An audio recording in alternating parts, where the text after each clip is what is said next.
عزیزی طلاب، آپ کو معلوم ہے کہ پچھلا جو درس ہمارا تھا وہ جگر مراد آبادی کے متعلق ان کی حالات زندگی، خصوصیات کلام تھے۔ میں نے آپ کو اس کے متعلق پورا بولا۔ تو آج ان کی غزل نمبر پہلی ہم پڑھیں گے۔ آپ کو معلوم ہونا چاہیے کہ ان کی غزل میں معاملہ بندی، دلکشی، رنگینی، سادگی، برجستگی، شوخی، کیف، سرمستی پائی جائے، یعنی انہیں غزل کا شہنشاہ تغزل بھی میں شمار کیا جاتا ہے۔ جگر نے غزل کو محبوب ترین صنف بنایا ہے۔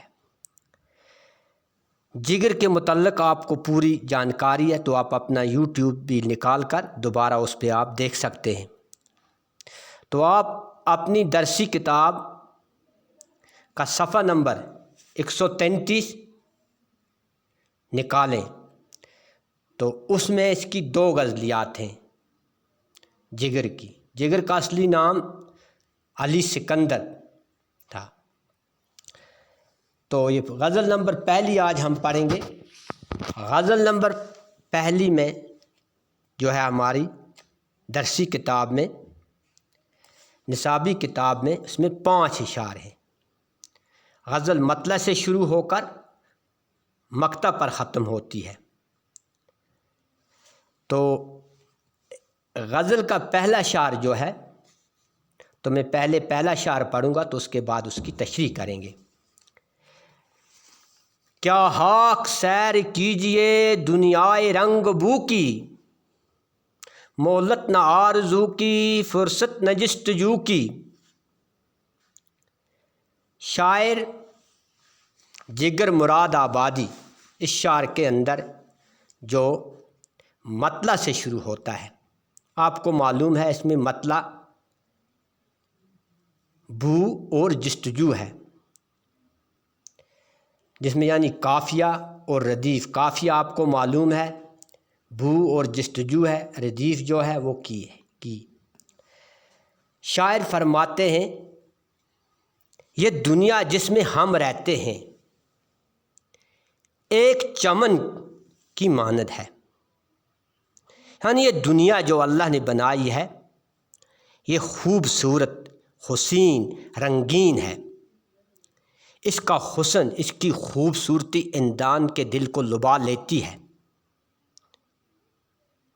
لیکن ہم جیسے لوگ، شاعر کہتے ہیں کہ اس دنیا کو اس انداز، اس ڈھنگ سے پہچان نہیں سکتے ہیں کہ اس کی قدرت کی جو یہ عکاسی ہو ہم نہیں لے سکتے ہیں، اور اس چمن کی کیا سیر کر سکیں گے۔ ہم جیسے لوگ اس چمن کی سیر کیا ہاک کریں گے۔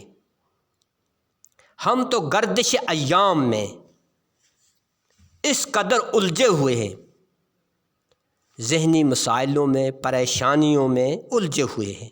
ہم نہ تو حاش کرنے کی ضرورت ہے اور نہ ہمارے پاس وقت ہے کہ ہم اپنی تمنا کے صد و باب تلاش کریں۔ ہم اس دنیا کا مزہ، لطف نہیں لے سکتے ہیں جو اللہ نے ہمارے لیے یہ دنیا، یہ کائنات بنائی ہوئی ہے۔ اس میں لفظ ہے مہلت۔ مہلت کا معنی ہو گیا فرصت، جستجو تلاش، کھوج، آرزو آپ کو معلوم بھی ہے، تمنا، خواہش۔ اب ہم شعر نمبر 2 پڑھیں گے۔ شعر نمبر 2، یہ حد آخری ہے عاشق کی جستجو کی، یہ حد آخری ہے عاشق کی جستجو کی، بن بن کے مٹ رہی ہے ہر شکل آرزو کی۔ شاعر جگر مراد آبادی جنہوں نے اپنی زندگی میں توبہ کی تھی، راہ راست پر آئے تھے۔ آپ کو معلوم ہے کہ وہ پہلے دور کے اندر شراب نوشی میں ملوث ہے، لیکن انہیں توبہ کی، پھر راہ راست پر آئے تھے، تو وہ پھر سچے اور پاک باز انسان تھے۔ کہتے ہیں کہ جب عاشق کی ہر تمنا خاک میں ملتی جا رہی ہے، اس کی خواہشات کا پیڑ لاکھوں کوششوں کے باوجود بھی پھل نہیں دینے پاتا۔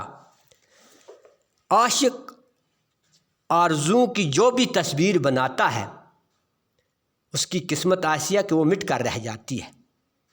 چنانچہ اس سے دو جستجو کی آخری حد کہیں گے، یہاں ہی اس کی قسمت میں لکھا ہوتا نہیں ہے۔ یہاں شاعر اس شعر کے اندر اپنی ایک ندامت بھی بیان کرتا ہے۔ اب ہم شعر نمبر 3 پڑھیں گے تو پھر اس کی تشریح کریں گے۔ یہ ترک جستجو بھی کیا ترک جستجو ہے، یہ ترک جستجو بھی کیا ترک جستجو ہے، اس میں بھی پا رہا ہوں ایک شان جستجو کی، اس میں بھی پا رہا ہوں ایک شان جستجو کی۔ ترک بولتے ہیں چھوڑنا، جستجو بولتے ہیں تلاش کرنا، کھوج بھی کرنے کو بھی بولتے ہیں۔ شاعر اس شعر نمبر 3 کے اندر فرماتے ہیں، جب میں نے دیکھا کہ میری خواہش پوری نہیں ہو رہی ہے تو میں نے جستجو کرنا چھوڑ دیا، لیکن جستجو ترک کر کے بھی دراصل جستجو ترک نہ ہوئی۔ کیوں؟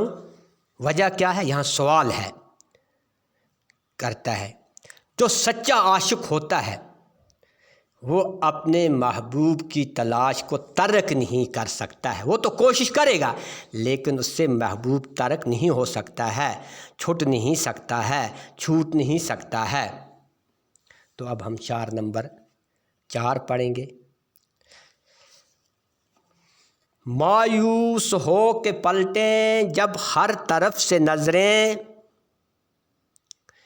مایوس ہو کے پلٹیں جب ہر طرف سے نظریں، دل ہی کو بت بنایا دل ہی سے گفتگو کی۔ گفتگو بولتے ہیں بات چیت کو، پلٹیں ہو گیا ایک قسم کا توبہ کرنا، واپس لوٹنا، مایوس نا امیدی کو بھی کہیں گے ہم۔ شاعر شعر نمبر 4 میں کہ جب انسان کی ساری امیدیں سارے بروز سے جو ہوتے ہیں وہ ٹوٹ جاتی ہیں تو پھر وہ کیا ہو جاتا ہے؟ وہ انسان، وہ عاشق، وہ نا امید ہو جاتا ہے۔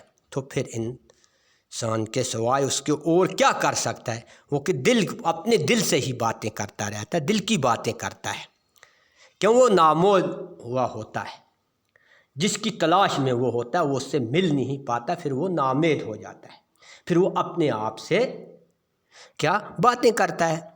ناامیدی کی صورت میں انسان کا سب سے بہترین دوست اپنا آپ ہی ہوتا ہے، اسی کی طرف وہ دل کی تلاش میں پڑا ہوا ہوتا ہے، کھوج میں لگا ہوا ہوتا ہے، اپنا آپ ہی ہوتا ہے۔ وہ اپنے دل سے ہی اپنا احوال سناتا، اپنے دل سے ہی اپنے حال، اپنے وہ ندامتیں، اپنے وہ جو کچھ اس کے کیے ہوتے ہیں وہ ان پہ سوچتا بچار کرتا رہتا ہے۔ وہ حال کا جمع احوال، وہ کچھ کہتا رہتا ہے، وہ اس کے ذہن میں ایک تصویر سی آ جاتی ہے۔